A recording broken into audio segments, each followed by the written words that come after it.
Livro dos Atos dos Apóstolos, capítulo 18. Depois disso, Paulo afastou-se de Atenas e foi para Corinto. Lá encontrou um judeu chamado Áquila, natural do Ponto, recém-chegado da Itália com Priscila, sua mulher, em vista de Cláudio ter decretado que todos os judeus se afastassem de Roma. Foi, pois, ter com eles. Como exercesse a mesma atividade artesanal, ficou ali hospedado e trabalhando. Eram, de profissão, fabricante de tendas. Cada sábado, ele discorria na sinagoga, esforçando-se por persuadir judeus e gregos. Quando, porém, Silas e Timóteo chegaram da Macedônia, Paulo começou a dedicar-se inteiramente à palavra, atestando aos judeus que Jesus é o Cristo. Contudo, diante da oposição e das blasfêmias deles, Paulo sacudiu suas vestes e disse-lhes: Vosso sangue recaia sobre a vossa cabeça. Quanto a mim, estou puro, e de agora em diante dirijo-me aos gentios.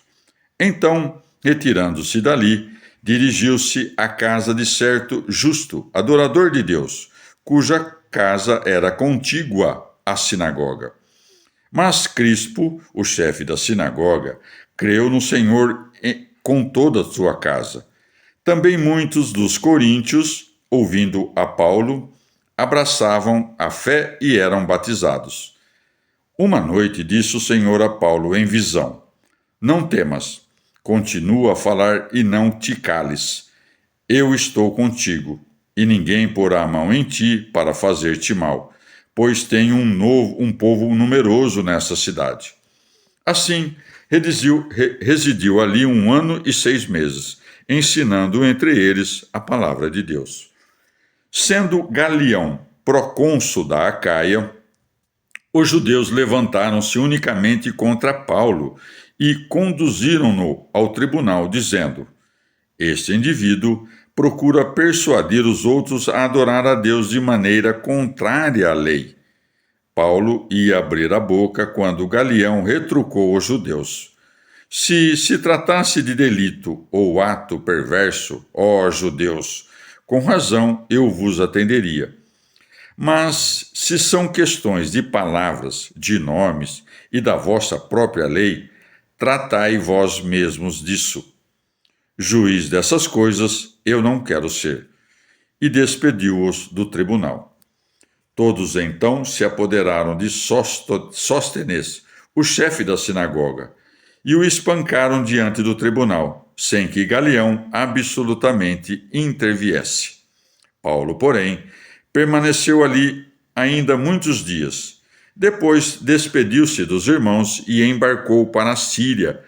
Priscila e Áquila o acompanhavam.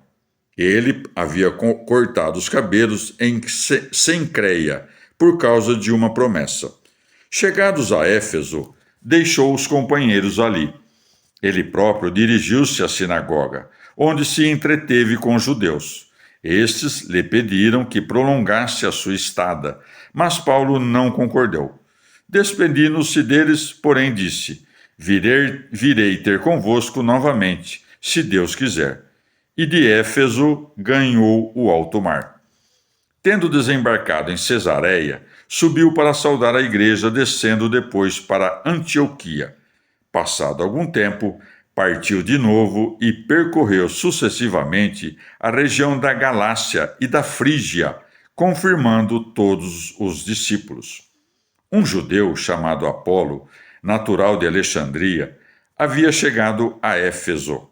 Era homem eloquente e versado nas Escrituras.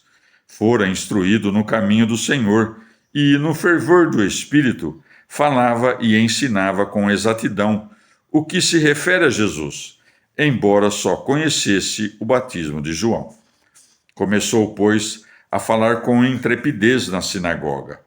Tendo-o ouvido, Priscila e Áquila tomaram-no consigo e, com mais exatidão, expuseram-lhe o caminho.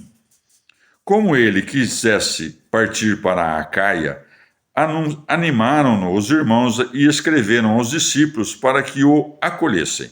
Tendo lá chegado, muito ajudou, por efeito da graça, aos que haviam abraçado a fé, pois refutava vigorosamente os judeus em público, demonstrando pelas Escrituras que Jesus é o Cristo. Palavra do Senhor.